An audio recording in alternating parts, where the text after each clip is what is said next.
This is like a controversial topic now. Oh, wait, are we supposed to be monogamous?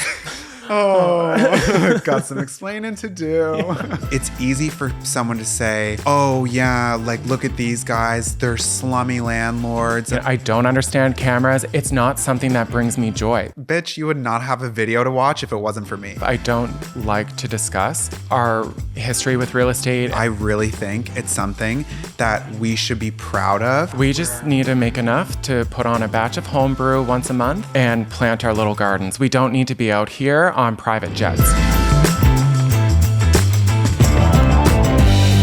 Hello, and welcome back to another episode of Tangents with Tyler and Todd. I'm one of your hosts, Tyler. And I'm Todd. How was your week? It was really, really nice for a couple of reasons, mainly because it's finally snowing. It is so wintry and just beautiful out. You can probably, if you're watching this on YouTube, you can probably see out the windows. It's just, it's gorgeous. Yeah, I think it's also exciting because it's our first winter here. So we're getting to see the property through all the seasons. And it was also, I found last winter was kind of the same here, like very gray and dreary. And just because there was no snow and no frost, the yard was just a muddy mess. And it's not very it's very hard to get through those times, I find. Very dreary. Yeah, those days can be nice because they're not as cold. But weirdly, once it starts getting into like February, I want it to be winter, like actually snow on the ground. You're not like, especially the dogs. We go for a walk every morning with them. And when the ground isn't frozen, they make this place such a mess because their whole undercoat is just like filled with mud. Not so much Eddie. It probably comes as no shock, but Charlie definitely gets way muddier on the walks. If he sees a mud puddle, he's going right through it. He's splashing through it. Eddie prances around them. And also Charlie, I find his fur is just kind of like a vacuum. Like if we go to the beach, Charlie brings a miniature beach home with him every single time because it just gets like up in his undercoat. So true. Yeah. We're on the tangents early here today. Yeah. But another really exciting thing this week, we've like confirmed we have a plan to go on a trip, which is really exciting. And the best part about it is we're not going on the trip. It's our whole family, which I'm so looking forward to. We've never done a family vacation before, and your mom is turning 60, and it's just like the perfect opportunity for everyone. Like your mom, your dad, your brother, his wife, and our niece and nephew. Yeah, I think it's going to be really fun. I'm really looking forward to it. And we're all just going to like sort of fly down to like, because my brother lives in another province with his family, and then my parents are here with us. So we're all going to fly and meet down there, and it's just going to be... It's going to be really fun. And then the other thing is we get two this year. Like we're really living now that we don't have the pressures and commitment of the land. Not only does my mom turn 60, Tyler's mom is also turning 60. So then... Well, we couldn't go on a trip with just your family for your mom's 60th birthday. So later in the winter, I think probably in like maybe March or April, we're going to go somewhere with my family. We still have to like figure out everything. But I don't know. It feels really awesome because last winter and the winter before and the winter before that, if we left, as you guys know, there was no one to continue like stogging the wood stove full of wood. It also sounds kind of weird because sure, at the land, we had milestones to work towards. So keep working towards this and you're going to have power. That's something that previously we had always taken advantage of always having electricity. So it never felt like, sure, it felt like a win when it happened, but working towards it was not the same as working really hard so you can go on a nice, relaxing vacation and spend time with family versus like working really hard towards something so that you don't have to use a gas-powered generator anymore or sit in the dark or burn candles or just have heat. It's different. So I find it really nice, like something to look forward to. Yeah, it helps you get through the winter a little bit. And yeah, I think the big difference is the last few years, we haven't been able to go on trips because of the land and then because of COVID. There was always like this reason or excuse. But back when we had our jobs and we lived on the other side of the country, we had this like toss up of we didn't get to see family very often and we only got 3 weeks of vacation away from our jobs. So we lived in a place that was really cold. So typically on our vacation days, we would want to go somewhere warm. We would like have this trip in mind that we would always look forward to just to like get away from winter. And you would think that with the complete flexibility we have in our schedules and the ability to, you know, go on vacation when we want because we work for ourselves, we haven't been on a vacation in years, which is really sort of like weird. It's not what you would think it would be. Well, it's also just so much has changed in the last couple of years in our life of not only in what we do, like obviously our jobs have changed, but also what we want out of life. Yeah. And how we view things. Because, yeah, I just find like we could go, but I think before, like if we didn't have the land project, we would have just kept traveling, just kept going. But now I find we always put something in the way or something always comes up in the way. Not anymore. No. It's funny. This was like kind of an intention or a resolution, if you want to call Intentions. it, from a few episodes ago. But the fact that we're honoring that, that's what's cool. But kind of going to what we're speaking about today of, you know, how we've gotten to this place on being able to choose our own freedom and our own schedule. We put that in motion years and years ago, like probably 10 years ago. Well, we realized, I think in second year. So in second year of university, we got our jobs at the bar. And I think you were working somewhere else. You were doing like those promo booths where you go to Costco. It wasn't the one that hands out samples, but it was like razors. You would just be there giving information about you know, like the 5 blades. Yeah. Sometimes like when you go to Costco, there's like Tide Pods or like there will be like a random thing that they don't actually give you a sample of, like, and you can't eat it, obviously. But People have tried to eat the pods. There's just like a brand ambassador, it's called, that sits at the table. I would just go to Costco for like all day Saturday, sometimes Saturday and Sunday if I was like lucky enough to get the shift. But that paid really well compared to like pretty much any other job. So, but it was still someone else was telling you what to do. Someone else was telling you when you had to be there. And we learned very on that we both enjoy business. I mean, we started selling the garbage in like used furniture that people would get rid of. Garbage to them. Yeah. And prized possessions to us. Clean it up, fix it up, you know, get it ready. And then we'd sell it on Kijiji, which is kind of like a Craigslist in Canada. And that was our first taste of like being our own bosses and being rewarded for that and having the freedom that it allowed. We knew we wanted more of that. And then... But on a much bigger scale. Too. Yeah. So we kind of like, I guess, stumbled onto this show. It was really popular in Canada. It's called Income Property. Do you remember that? Oh, yeah. Yeah, we were like so addicted to it. Basically, any of those shows on HGTV where they were like getting a property for the purpose of renting it out for the cash flow, we started like learning about those types of things. We were like, wow, so passive income, huh? We thought it was really cool. Yeah. Also, it didn't hurt that Scott McGilvery was the host because he was a piece of eye candy. Yeah, so he was definitely good to look at. But it really got us thinking like, okay, like it seems really interesting. It was going to bring like the skill set that we both needed. So you're better at finances than I am. So you run the budget when we were trying to decide, okay, if we want to go down real estate, who's going to take on what? You like budget, you like finances. So you were, when the time came, we had it planned, you were going to be the one to kind of look after figuring out the mortgage and putting a budget together of what the renovations are going to be. And I was going to be more of on the tools and working with the design and sort of, because I enjoyed that. Like I was always a busybody. Keep in mind, this figuring out of who's going to do what, this at this point was not reality. We were second year university. Being like, we had literally no money, but we had this entire business plan of how are we going to manifest this?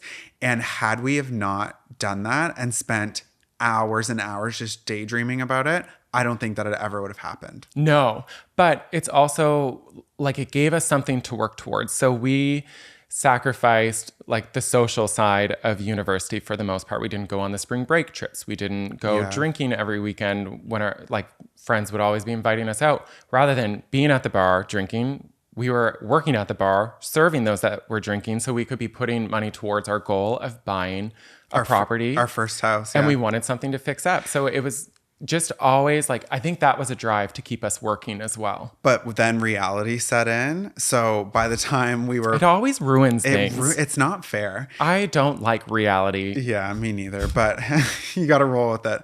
But when we got into our 4th year of university, I remember distinctly after saving, keep in mind, we were busting our butts. We had scholarships. We had all of these things. And just to like pay for everything, we had, I think, maybe like 5 or 10,000 saved towards our first down payment. And that was after 4 years.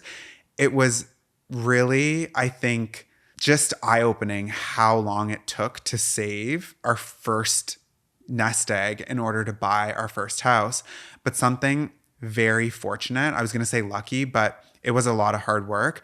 In my 4th year of university, I spent the summer of going into 4th year applying for every single scholarship I could find.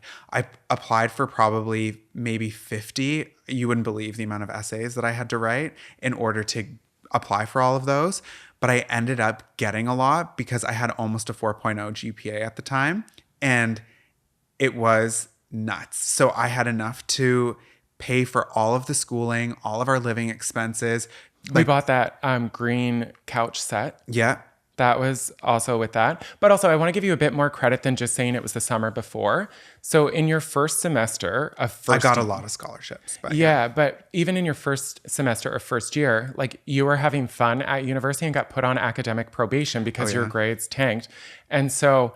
I just want to say, my first year of university, my GPA was a 1.07. And I got a letter from the university when I went home for Christmas that said, you have one opportunity. You need to get your GPA up to 2.0.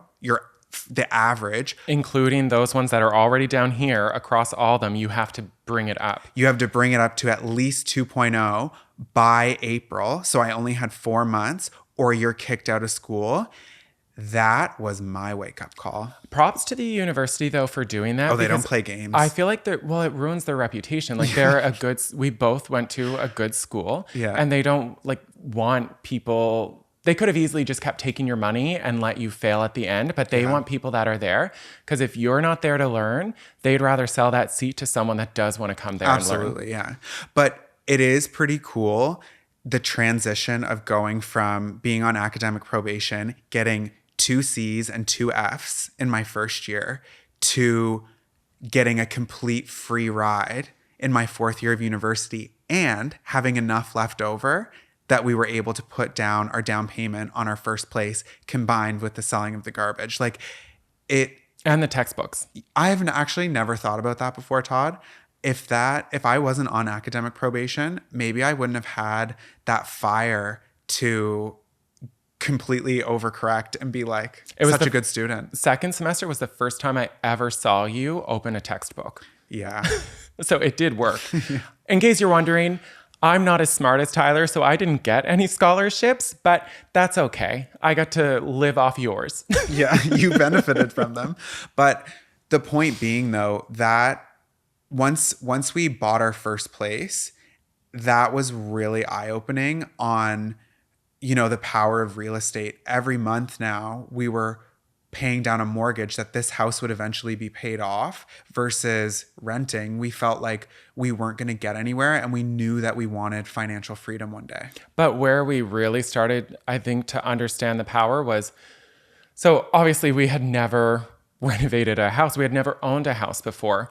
So I think as we started completing a project, it was very motivating because so the house we bought needed a lot of work. Like it was a complete gut in the basement, and upstairs we were able to put some, it was more cosmetic upstairs. Like the cabinet banks were still in good shape, so we were able to paint those. But I think as we started completing a room and being like, wow, like we took what it was and now created this. And because we love real estate. Every single day, you and I are on the real estate websites and reading the articles and just watching the market. We find it very fascinating. It's kind of a passion that you and I both have.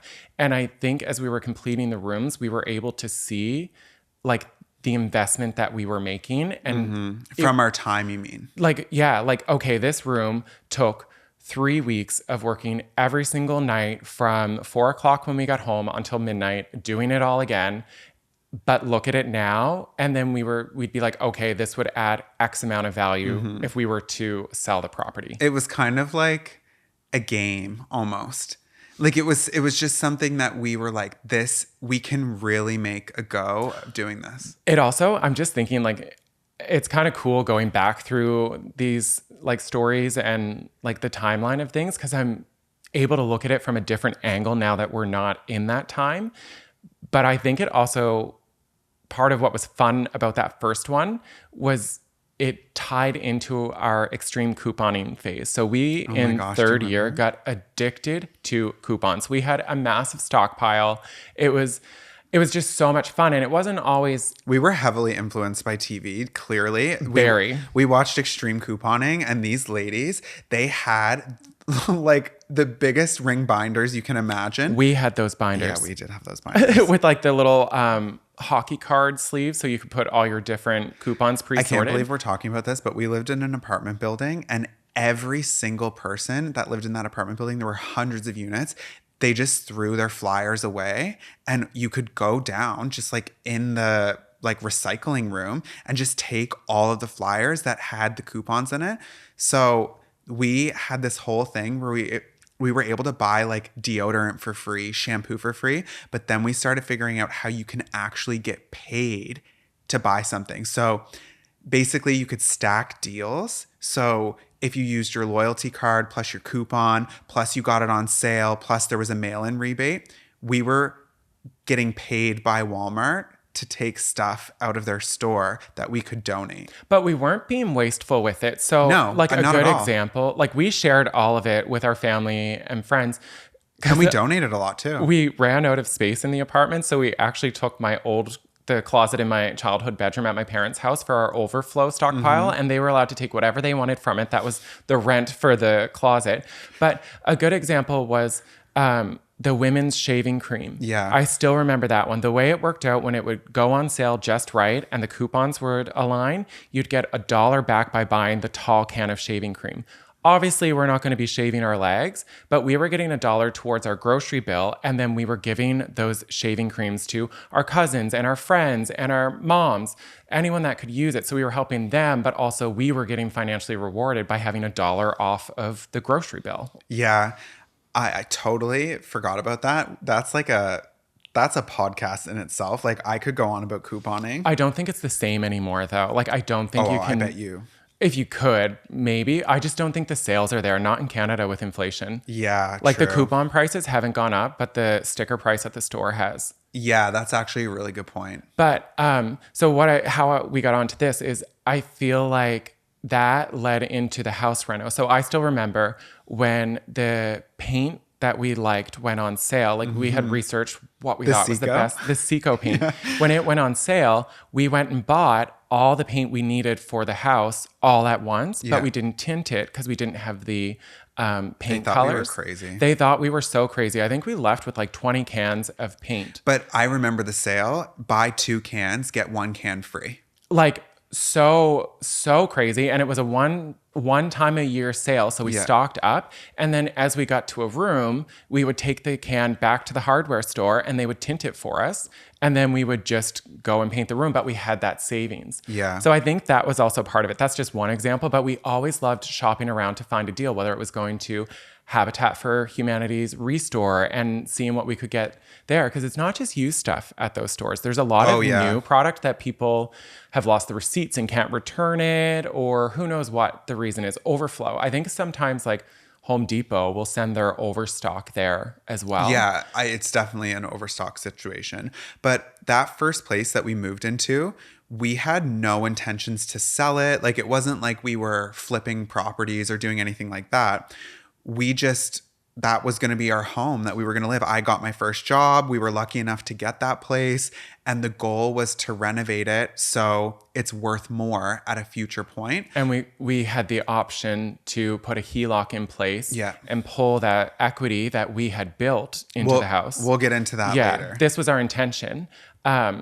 And then use it for other things. Yeah. But that didn't happen. Yeah. So with that first house, it was the right decision. It was definitely hard. It was one of the hardest things I had to do because it was my first time moving away from home, like where all our family and friends were. My whole life was in Nova Scotia.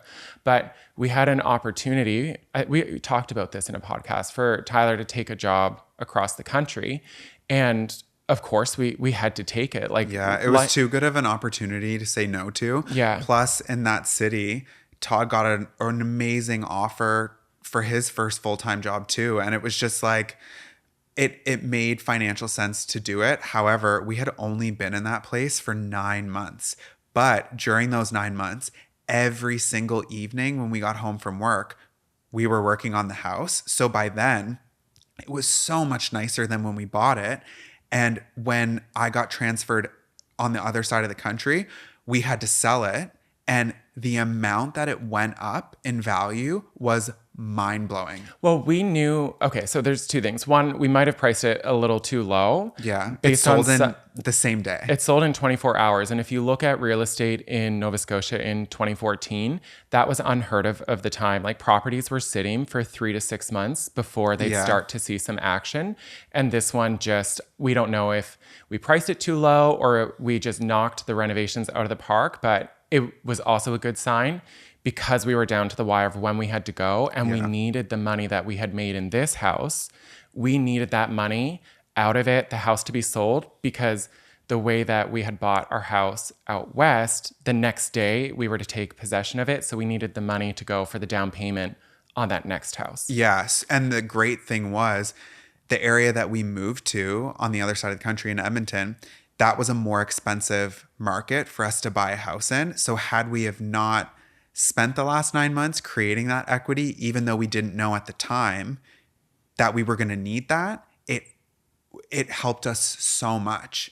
And that's kind of like, I guess, another example. This real estate stuff that we decided to get into, it has given us so many opportunities to take the next step on something that we wouldn't have otherwise, because we learned, like we were talking about before when we worked at the bar, saving those paychecks every week and not having our money working for us and growing, we were never going to reach the goals that we wanted. No. And not that real estate was just a vehicle for that, I guess. Yeah. And it's not that they're ambitious goals of, we're not out here trying to be the biggest multimillionaires in the world. It's just the fact that we wanted control of our life. So an example, when I worked for the city, I was in a pension plan, and some people like pensions. I didn't like that because my money was tied to someone else managing my retirement comfort. And that scared me. And I think real estate was something that you and I were able to take the money that we were making, invest it, and then invest our time and our brains and our labor to make more money. And you can't do that in a stock market. I can't go to Wall Street and be like, I'll pave the road for you. Like I'll shovel the snow. Can you top up my investments? Yeah. Like it doesn't work like that. It is true. We basically, we went to work in the day, and then in the evenings when we were renovating the second place, like the one that we moved into in Edmonton, that was like a second job. We were making ourselves money that we wouldn't normally have had. Yeah, exactly. But also having fun along the way. Like when I look back, I liked my job because of a lot of the coworkers in my facilities. It was a great community, like team that we had. I didn't like the organization and the management. So that was the job I didn't like, but it allowed me to go in, put my 8 hours in, and then go and do a job or a pastime that I like. So renovating, I love it. Yeah. Love working on things, being busy, using my hands, being creative, like solving a problem. I really like a task that you can see progress at the end of the day, if that makes sense. So like a perfect example I use all the time is I would love to be the person that stocks the shelves in a store at night because I come in at the end of the day, no one's there to bother me. I just put my headphones in and bop to my music, and I have all these boxes sitting in the aisle. And at the end of the day, I have to have all the boxes emptied and the shelves need to be filled. Like, I would love it, have such a system going, find the efficiencies. It just, See, that's why Todd always handles that side of our projects, even in the projects that we do now today. You're mainly the one figuring things out and like on the tools, where I'm on the planning, the editing, the filming. We're both doing a creative task, but we just like different aspects of it, which I think is why we're such a good team, especially when we're renovating a house or doing a project. We each have our strengths and we're each bringing something different to the table. yeah, that's something that I find it hurts me when I see comments that say, I do all the work, Tyler never does work. They don't happen all the time, but they do pop up. And I find them kind of a gut punch when they do appear because people... See, I'm not like that. I'm like, bitch, you would not have a video to watch if it wasn't for me. That's the thing. There'd be no footage. Like, I don't do filming. I don't understand cameras. It's not something that brings me joy. Creating the podcast, like you definitely could figure out something, but I'm the one that likes the sound quality, doing all of that. But then again, what projects would we be filming if it was just me? You can have great lights and great sound and all of that. Nice B-roll sequences. That's why I just think we're such a good team. Yeah, I think so too. So yeah, I guess back to like moving across. So when we had just finished doing our first house and we saw the reward and we were like, wow, that was really fun. We enjoyed it. So when we were moving, we said to our realtor, Hazel, who was amazing. She was a really nice lady from Scotland and just the sweetest soul ever. We said, don't take us anywhere that has stuff done. Like, we didn't want a room at all in the house to have been remodeled, redone. We wanted to do all of that ourselves. We wanted something that was just a complete gut, because we wanted to create that value. We had that experience. Wow, we went on a tangent there. Hey? We did. But we came back around. We always do. But we had that experience of creating value, and we were like, we need to do it again, because the plan officially at that point was, okay, we're going to buy this house. This is going to be our place that we're going to move into, but we want to buy another place that's going to be an investment property. Our first investment property needs to happen within a year.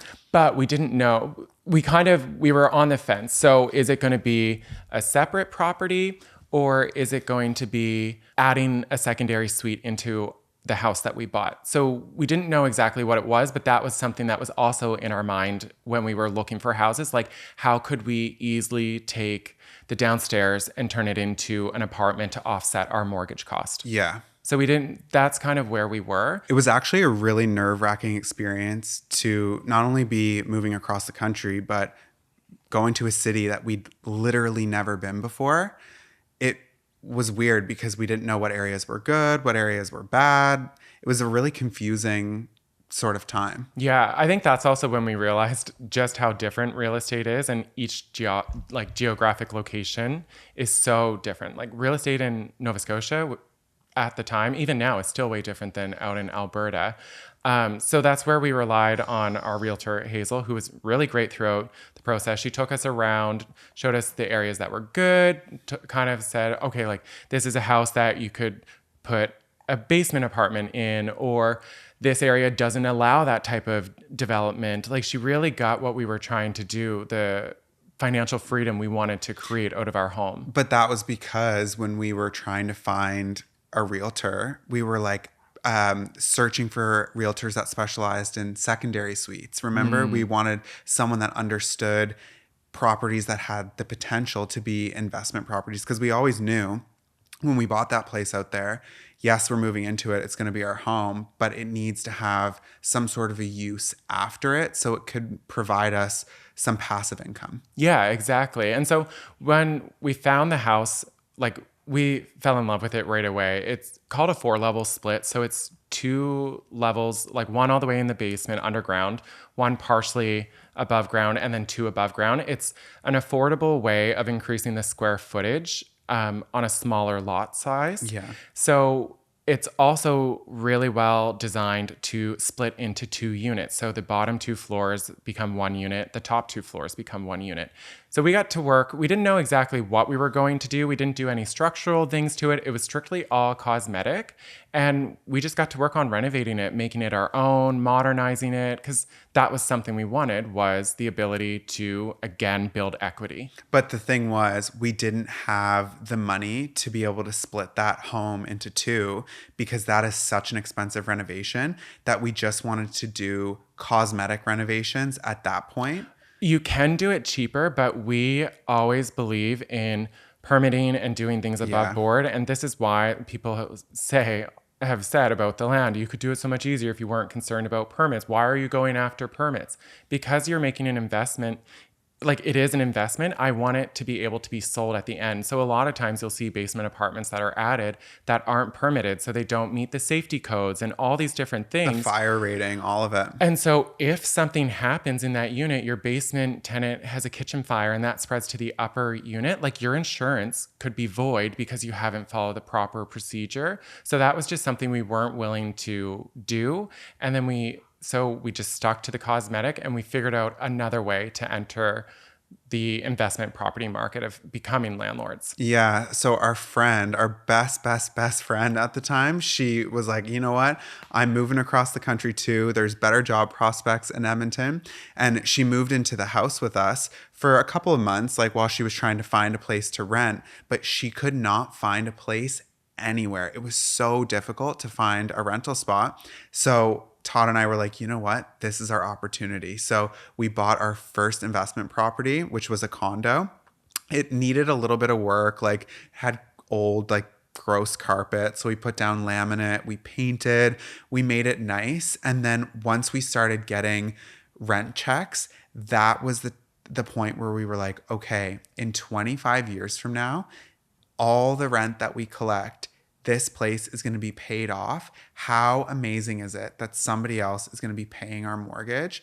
That's going to give us financial freedom. Yeah. And so it wasn't like this one property wasn't the key to financial freedom. But it was the first step. Yeah. It's like, so this is the thing.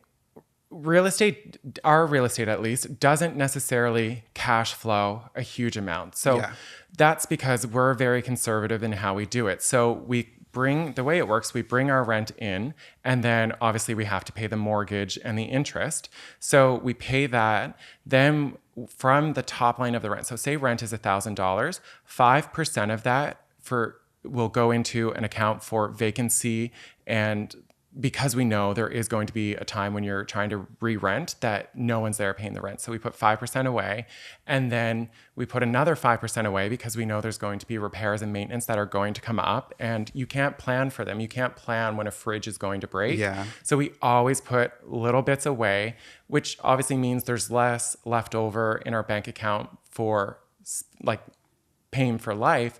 But it was really cool because it wasn't about seeing it now. It's the fact that, back to what I was saying about pensions, that was us having control of our retirement because it's a long-term investment. Yeah, that was always the thing in our head, was the financial freedom of if you're watching this, Eddie is like, I don't know what he's doing right now. What are you doing, little buddy? You got to lay down. You got to lay down, buddy.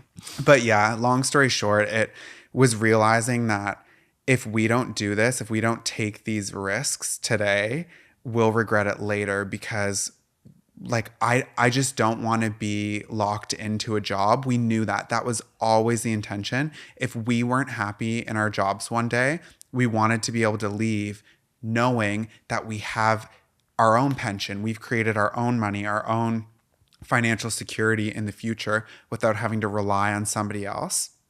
And once we got a taste of that with the first investment property, the condo, we put our heads down and we were like, we need to buy more. We need to do more. We need to always be like renovating. And that really, we set out on that path. Yeah. So our goal it was to work our jobs for quite a while. Like, we thought we were shaving like maybe 10 years off of our work life by having these properties. But then I don't know how you got onto it, but the HELOC, home equity line of credit, that's when we realized that, oh, we don't have to sell our house to access the equity that we've built in it. That changed everything. It really did. And that's when we were able to start like seeing the reward a bit quicker. So I guess basically we want to preface this by saying this is not a roadmap to real estate investing. This is our experience based off of our situation in our jurisdiction. Everywhere has different laws about things and everywhere has a different setup. So just don't come for us if you take this as advice. But basically how it works is, say you bought a place for $100,000 and you had to put 20% down into the house. You have a loan for $80,000. However, if you increase the value of the property and it's now worth $150,000 if you were to sell it, instead you can get it appraised and you get 80% of that new value, which 80% of 150, whatever that equals. 30. 30? Yeah. No. So, wouldn't it? 20. 80% of 150. Oh, sorry. So it'd be 120. So 120 minus your original mortgage of 80,000. So you have an extra 40,000 in equity that you can use to purchase the next property as your down payment. That's a very super simplified, basic way of explaining how it works. But what we quickly found out was these places that we were renovating and improving them, the value was worth significantly more. So we could access that value that we created and Sooner. And yes, we would still have to chip in some of our own money, but it wasn't as much as saving up for a full another down payment again. And then the renovation again. So that was really helpful and really sped things along for us. Yeah. A way that the HELOC was also really beneficial for us was the fact that we were doing the renovations ourselves, opposed to paying a crew to come in. Well, the economics wouldn't have worked. Like No. you can't hire a crew and pay all this money and then think that the value is going to go up enough that your renovations were less. Like the math just doesn't work. You really need to be doing the work yourself. Yeah. And so we again, back to the couponing, we're watching for the sales. So we had a garage in our house and we always had material stored there because we knew that there was going to be another project at some point. So if toilets were on sale, we'll take 2 and we'll store them in the garage for now. Yeah. I think all those little decisions like made it so much easier and we loved it. Like it was always fun trying to make our dollar into 2 so it could go further. And I think a way you can like clearly see this when you look at the videos of when we went out to Edmonton and like decided to move back. And remember, we were packing up all our stuff. People were shocked with how much stuff we had jammed into that crawl space. That wasn't all of our stuff. That was things that we had bought for staging units and renovation material. Like we had planned on continuing and keeping going. Like we loved it. Yeah. It was obviously like it was the thing that gave us the ability to leave our jobs in the first place. I think what I liked about all the projects and like renovations that we did is we always made sure we tried something at least once. Yeah. Like, don't get me wrong. There are things that we love doing on a property flip and there are things that we absolutely hate doing, but we will always try them once. For example, one house we bought had 1956 hardwood floor in it. So we decided to sand that down, restain it, reseal it, restore the hardwood.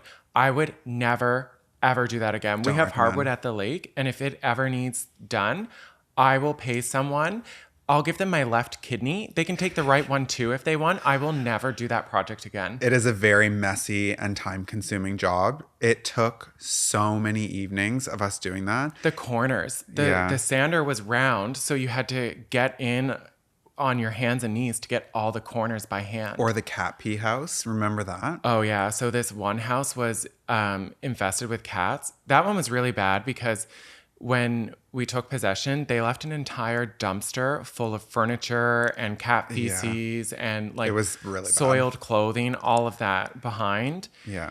It was so bad that 2 feet up the entire wall in the basement, we had to remove the drywall, get this special product that encased the 2x4 studs inside in this membrane that will never allow scents to come through. Basically, it went on like a spray paint, but it was plastic. I think it's called Plastiseal or something like that. But we had to spray all of the 2x4s. Yeah, so It was that we crazy. couldn't get it in because there was nothing. We had done ammonia, ozone, all the different things. And this was from our research and talking to like calling around, this was our best option. Yeah. And then we were able to replace the drywall because the cats had peed through the gyprock drywall into the studs. That's how bad it was. But it was a fun project. Like, But I mean, that kind of goes to like the properties that we were going to tackle were places that no one wanted, like basically condemned. Another place that we bought was like,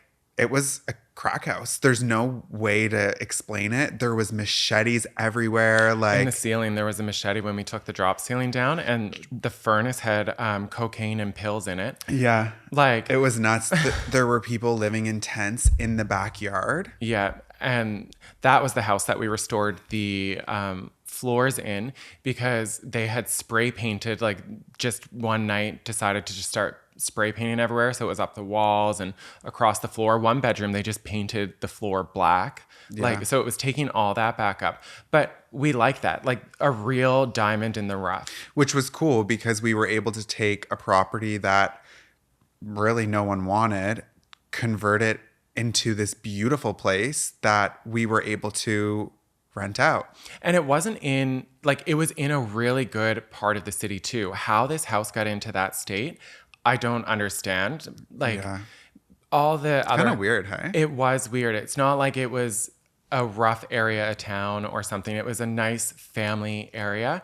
And that one was really cool because that was the first time that we were actually able to push ourselves and challenge ourselves more. It wasn't just a cosmetic renovation. That was our first time installing a secondary suite in the house. So we were taking one property that was already a rental and converting it into 2 rentals, which was a huge learning curve, way different than what we thought. Way different, but also way more profitable because now one house is 2. So you're getting 2 rents, and also a lot better for the area because now there are more places for people to live. Yeah, and some areas have grant programs or financing options to help with the construction costs that if you're looking at adding a secondary suite, it helps with that, increasing the density of the city. Of the area, yeah. Because they're like, cities are starting to realize, especially in like prairie places, Alberta, I find has really bad urban sprawl. So everyone wants that dream of their own home, their own house, you know, with the picket fence backyard. So I find it got really big because there's no mountains restricting them. They could just keep going. It's fields. So Yeah. I bet you it's like that in a lot of places in the US too, where cities just become so sprawling that it could take like 2 hours to drive across. Totally. Well, remember that when we moved to Alberta and we dipped into the States because gas was cheaper for the drive across. Oh, yeah. And we went through Chicago and we were Oh, like, yeah, that went on forever. forever. We were like, what is this place? Chicago is a big city though. Like Yeah. bigger than what I thought. Way bigger. But anyway, that's another tangent. But I guess the point being is the more of these projects that we got ourselves into and the more, I don't know, the more confidence that we got that one day and one day soon, we may feel comfortable enough with our financial future that we could leave our jobs. And something really common that we constantly get asked and people bring it up in our YouTube videos is, oh, it must be nice to be a YouTuber and like to, you know, be able to do these different projects that we've done, the land and now here. And the reality is we ended up leaving our jobs before we ever started a YouTube channel because of real estate. Real estate has truly been the key to our financial freedom. Yes, it is great being a YouTuber. We love doing this. We love creating. But if we weren't creating these videos, we would be renovating properties. I would be doing the spreadsheets. Like we would be doing the thing that we used to do, you Yeah. know? And I think that's what's interesting. So, starting the land project, I kind of thought it was going to be that same feeling of, renovating. I didn't quite understand how different developing from scratch, building from scratch Yeah. is. That's something I'm excited about here is with this, everything seems way more accomplishable, if that makes sense, at the lake. Like it's more back to what we had done. And I feel like that kind of adds to our confidence. Sure, we left our jobs before we had YouTube, but we were confident people because of everything that we had gone through renovating those properties that we felt comfortable starting a YouTube because it's not easy doing this. Like the Yeah. negative comments. You But really, especially lately, the world is, there's definitely something afoot in the internet. We have never, ever received as much like opinions and negative comments as we have lately. And I think it's probably because, we're opening ourselves up more and we're talking about it. We've wanted to talk about this topic for so long, but we've been so afraid because it's easy for someone to say, "Oh yeah, like look at these guys, they're slummy landlords," and like this is like a controversial topic now, it makes which me is nervous. Even within our friends and stuff, I don't like to discuss our like history with real estate and that we have rental properties. which is so sad because I really think it's something that we should be proud of.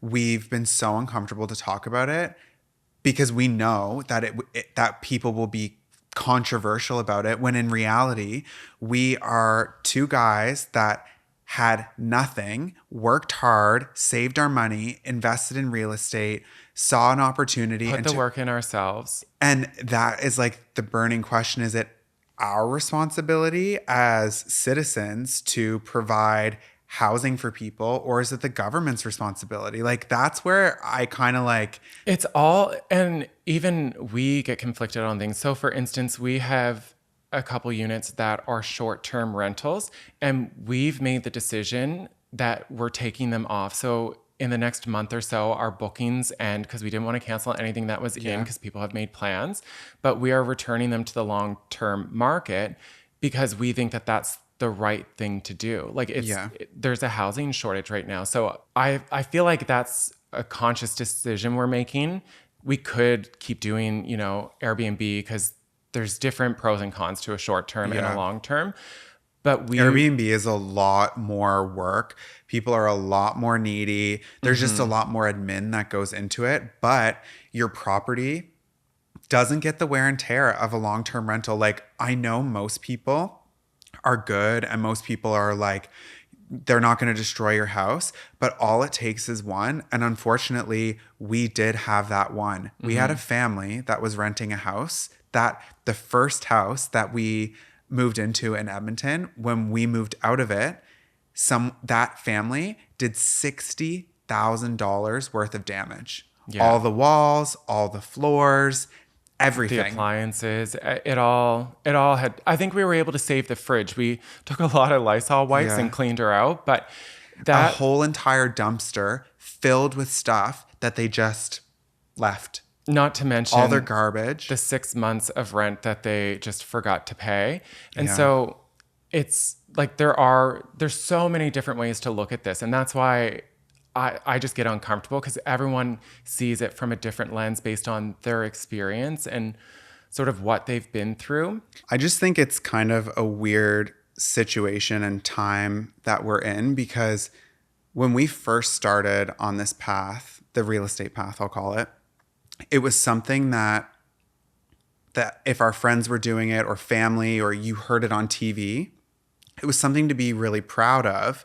And wow, kudos to them. They're working so hard. Like, go get it. It was never a negative thing. But as housing has become more expensive, as everyone's rent has gone up, it's been easy to point the finger at your neighbor who may be hustling and may have an investment property and, is doing those things when personally, in my opinion, the finger should be pointed at the government. It should be pointed at these multi-billion-dollar companies that are going and buying all those places. Like a And REIT, like, yeah, real estate income trust. Like yeah. they're a large corporation that I feel when someone thinks of the stereotypical slumlord, that's what they're thinking of. That type of organization where there's tax incentives to jack up the rent but decrease the maintenance you're doing on it, and the units suffer and they become what people call a slumlord. And But I the feel like people like you and I that just have a couple of places trying to, secure our own financial freedom and look after our retirement, we get lumped in with that as well. So for But that's instance, because there's no nuance in the conversation. People, when you turn on the news, that's what you hear. That's what people see on social media. So these are the people that are causing the housing crisis. Is it our responsibility, or is it the government's responsibility to ensure that there is enough housing supply for people? Like it's it really tiptoes into socialism for me when individual people are to blame for something that housing should be a human right. People should be able to like have a comfortable place to live, but that's not on me as a citizen. That's on the government. it also is on your conscience. So for instance, we could have taken the path of being the deferring the maintenance, letting the properties fall down into Yeah. like let the condition Disrepair, deteriorate. yeah. Yeah, but still increase the rent. We don't do that. No. So our longest rental, I think, was 5 years. The family moved on. But in that 5 years, we never once increased the rent. We have not increased any of our rents except for this year as new tenants are moving in because the interest rates went up. Because in Canada, every 5 years, Yeah. you have to renegotiate your mortgage. So because interest rates are higher, we still kept the same ratio of how much like we increased the rent. So we were comfortable with how much we were making off of it before. We don't need to gouge. We literally increased it by the increase But in the that's interest. but that's because the difference though between like a small time like property owner landlord like what we are and a big billion-dollar company, the big billion-dollar company answers to shareholders. The shareholders are, I want the highest return possible. You need to be pumping every cent out of those people that are living there. Where you and I, we want people that are living in our places to be Long good term. tenants, long term. Hey, is something broken? Let me know. I want to fix it. So the Yeah. house, like it's a different thing. But that's We just where need to make enough to put on a batch of homebrew once a month and plant our little gardens. We don't need to be out here on private jets. all I want is in 25 years, well, less now because we've owned them for several years, but when all of those properties that we own, when all of the mortgages are done, we own those. And at that time, we can sell them, or if we want to continue renting them, all that rent becomes our pension that we would have had we stayed in our jobs. That's the benefit of real estate truly for me is we were able to leave our jobs because we don't need to make a crazy amount of money every month so that we need to save because we got our savings out of the way in our early 20s by buying real estate. Other people are saving for us. That's the power of it. Yeah. And back to what you were saying about like government, like how you blame government, something I get confused about. And so obviously there is a cost to real estate. Housing has a cost. It's a human right. Everyone should have a warm, safe place to live. But the material for your shelter has to be paid somehow. What I get confused about and where I get so frustrated with the cost of housing, especially in Canada, where we are, in my opinion, very overregulated in home construction. Yeah. And that adds to the cost, which adds to the purchase price, which adds to the rental price, which adds to the maintenance cost, all of it. And when you look at, so we're on the East Coast, we have a lot of houses here that were built in the 1800s. They are still standing. They are still moving hands, like transacting on the real estate market. And That's because they weren't built with popsicle sticks. but even still, a house built in the 50s, I would take that over Oh, one yeah. built today with all these safety regulations and all these extra add-ons it is just so expensive to meet code. And for what? so that the material companies can profit. Like, look at who designs the code in Canada. It's all big It's a corporations. consultancy, like it's a board, and they're all representatives from the largest insulation company, the largest glass company, the largest engineering firm. Of course, they're going to say you need thicker walls of insulation now. That Yeah. helps their bottom line. But does it? Does a house from the 50s that costs less to construct, that still keeps people warm? Like, there's a diminishing return on all the code that they have in place, I find. And that is really where I think we're starting to see things. And we haven't even gotten into, sorry, I'm on a rant now, I guess I opened up, but like, we haven't even gotten to the implication that that is going to have on the house insurance market. Oh, yeah. Because your house that you bought for 200,000 and it was built in the 80s, well, the replacement cost of that is probably 700,000 now. So you're now going to have to insure that for that amount, and insurance companies are going to start putting up the price because they need that money. Like, it's scary. Yeah, it's I mean, I think a lot of the controversy and where people get mad, I may get canceled for saying this, but Gen Z, they really listen. You guys have it rough. There is no way around that. But I don't think that pointing the fingers at millennials and the baby boomers and saying like, this is something you see on social media all the time, that the baby boomers doing the dance, Like selling their house. selling their house that they bought for $68,000 and it's like $1 million now. It's really not productive to be blaming the generation that came before you. Hold your elected officials accountable. It's not your neighbor's responsibility to ensure that people have adequate housing. It's the government. It's so true. There's so many ways. So as we said, in Canada, you have to renegotiate your mortgage every 5 years. You can do two to 5 years. Yeah. Why? I bought my house 22 years ago, and you're now telling me the cost of the money that you spent to the previous owner 22 years ago is costing you more? No. Why do we have that law? That is something that they can change. Yeah. But government does that because it helps banks' profits. They're able to adjust according to market, like the inflation or the interest market. Or I sip my tea at that one. like, it's so true. Like, Governments are just in cahoots with big business, and it's been that way for the last like 50 years, but it's especially bad now. It does make me sad that we can't be incredibly proud of what we've built. Has literally changed our life, and without real estate and without being smart and investing along the way, we would never be where we are now. yeah, I didn't expect when we got into it. I feel like the housing shortage happened fast. Maybe people, the signs were always there, but I think since COVID, it just became really apparent. Yeah. And that's why I get so conflicted on it now. Like, I'm not embarrassed of how we got here or like wishing I did it another way. It's just what makes it sad is I know that comes at a cost of someone else could have bought that house too.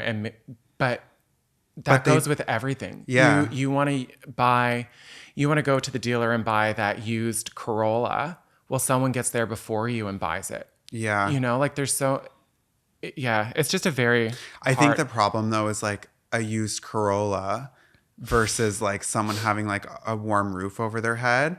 But then again, like, why isn't there more, like, I always go back to the government side of things, but it's a complicated issue. It has so much nuance, and you're right.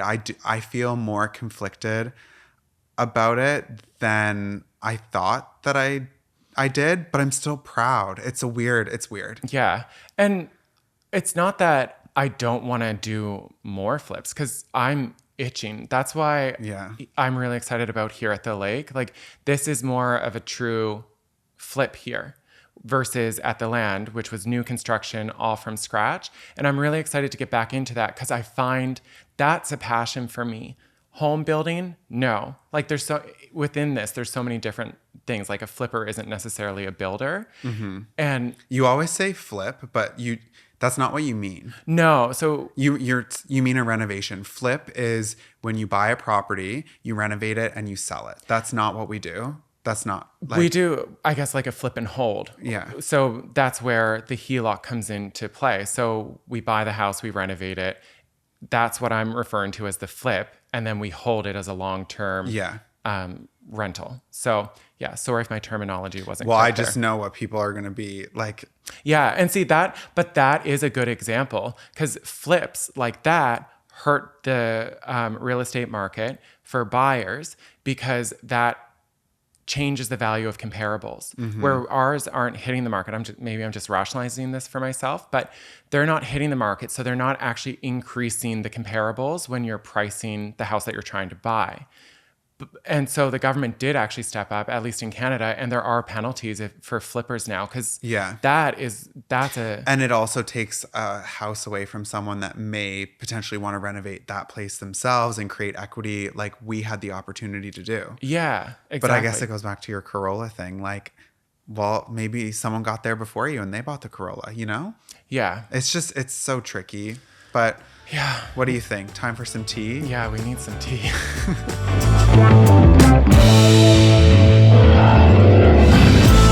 So I am in a precarious situation that I would love your help on. 3 years ago, I was pursued by a married woman. After she convinced me to be with her, she brought me into her marriage. Fast forward to today, for the most part, things are good. Of course, a threesome has had its added difficulties, but we seem to manage. Now to the point. The wife is unable to have kids, and the husband and wife want me to get pregnant for all of us. I'm sure that brings all kinds of holy crap, not to mention I live in a small town and my friends and family don't know of the dynamic. Everyone just thinks we are great friends. So would you step up and be willing to have a baby, or would you decide it might be time to find your own thing? I can see good and bad in both. I would love your perspective. Thanks. Totally love you guys. Okay. Wow. That is a situation That is a situation. that I gotta cut and run. I think that I feel bad that the wife can't have children. Yeah, that's tough. But if they're married, like they have protection, like what's the situation with you? Here's my thing. Listen, everyone has a different setup. Everyone's relationships are different, how they look. If like I want to be clear, monogamy works for us. It doesn't necessarily work for everyone. Oh wait, are we supposed to be monogamous?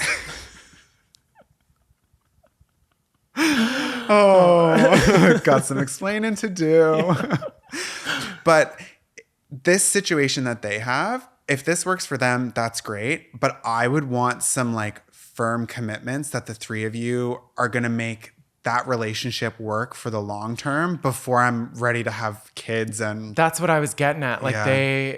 if they're married, divorce doesn't happen right away. There's you can turn around at any point while you're walking down that path. Yeah. Whereas if you're just there, plus you were just brought in for being in a throuple. And the reason I say I would cut and run is because if you're not going to be comfortable to come out in that situation, how does the child explain it? A like you 3-year-old got to explain is- at some point. At some point, people got to know why the 3-year-old is calling you mom, her mommy, and him daddy.